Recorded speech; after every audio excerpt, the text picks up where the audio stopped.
Bonjour, nous allons résumer ensemble le Tania d'aujourd'hui, le 18 Tammuz, 5780. Donc, nous avons appris que lorsqu'un juif fait un péché qui est un péché grave, qu'on appelle karet, qui est passible de excommunion, alors il va complètement couper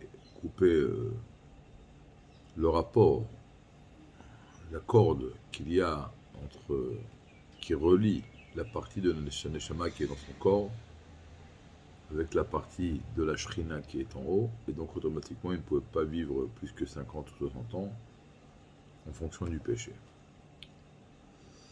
L'Admour Adaken avait posé une question, on voit qu'il y a des gens qui transgressent de tels péchés et qui vivent avec une longue vie, et des fois pas seulement dans une longue vie, mais dans des bonnes conditions. Alors il dit que tout ce système-là, c'était à l'époque où le Beth Amikdash était présent, et un juif recevait sa vitalité directement et seulement de la Gdusha, de la sainteté, de l'âme divine. Mais malheureusement, la Shrina est appelée notre maman. Et donc, il y a un rapport étroit entre une maman et ses enfants. Et donc, nos actions ont une influence directe sur la divinité. Alors bien sûr, Dieu n'était pas obligé que ce soit comme ça. C'est un secret, ce qu'on appelle le secret de la galoute. Le fait que nos actions puissent avoir une influence sur Akadosh Baruch Hu, dans le bien et dans le mal, ça, et surtout dans le mal, ça c'est une chose que Dieu s'est incombé, bien qu'il n'était pas obligé de le faire.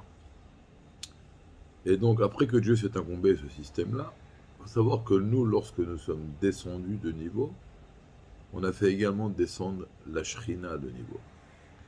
Et donc la Shrina, elle s'habille aujourd'hui également dans les 10 sphères, pas seulement de la sainteté, mais de la Klipat Noga. Et là, à ce moment-là, qu'est-ce qu'il peut avoir? Il peut avoir qu'un juif va fauter. Il va recevoir sa vitalité des 10 sphères de la Klipat Noga. Regardez. Après, on va voir, aujourd'hui, il va seulement dire la phrase que pas seulement qu'on peut recevoir, on peut recevoir encore plus. Des fois, on va voir qu'on peut recevoir, en fautant, une influence beaucoup plus intense et beaucoup plus abondante que celle qu'on reçoit à travers la Gdusha. Mais ça, il ne va pas l'expliquer aujourd'hui. Mais tout simplement, regardez. Il y a beaucoup de gens, il y a beaucoup de choses dans le monde, dans les animaux. Tout le monde, ils vivent. Ils ont une vitalité qui les fait vivre. Et donc, un juif, il peut, ce qu'à Dieu ne plaise, avoir un comportement qui va ressembler, il va se mettre en ressemblance avec un animal.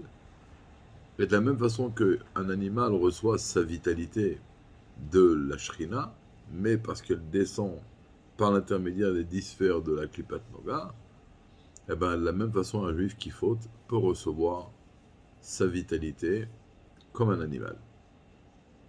Et donc, ça va nous expliquer après pourquoi il peut vivre longtemps, et pas seulement vivre longtemps, mais dans de très très bonnes conditions.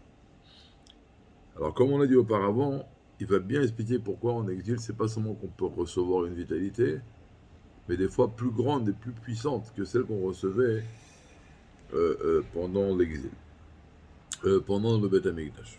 Alors, ça c'est en gros ce que le rabbi Admour Azaken dit aujourd'hui.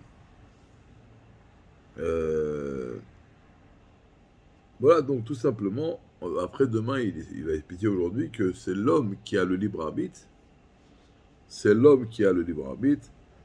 Est-ce qu'il va recevoir son influence des temples de la Sitra Achra, de la Klipat Noga, ou des temples de la Gdusha? Alors il faut savoir que toutes les bonnes pensées, toutes les bonnes paroles et toutes les bonnes actions ont un lien direct avec la sainteté, et automatiquement toutes les paroles, pensées et actions qui sont contre la volonté de Dieu sont liées avec les temples de la Sitra Achra. Et bon, demain il va expliquer pourquoi on peut recevoir encore plus de vitalité. Donc, il faut savoir qu'avec nos actions, nous avons fait descendre la Shrina de niveau. Et de la même façon que la Shrina, l'énergie divine, fait vivre toutes les créatures qui sont autour de nous, Alors à ce moment-là, un juif qui faute peut recevoir sa vitalité tout simplement comme une simple créature. Bien que l'animal ne fait pas la volonté de Dieu tous les jours, il ne prie pas, il ne met pas les tefilines, il reçoit une vitalité. Eh ben, un juif peut se mettre à un niveau comme un lapin, comme un animal, et recevoir sa vitalité de la divinité, mais telle qu'elle est descendue de niveau et qu'elle passe par l'intermédiaire des 10 sphères de la Klipat Noga. Voilà, nous continuerons demain, Bezrat Hashem.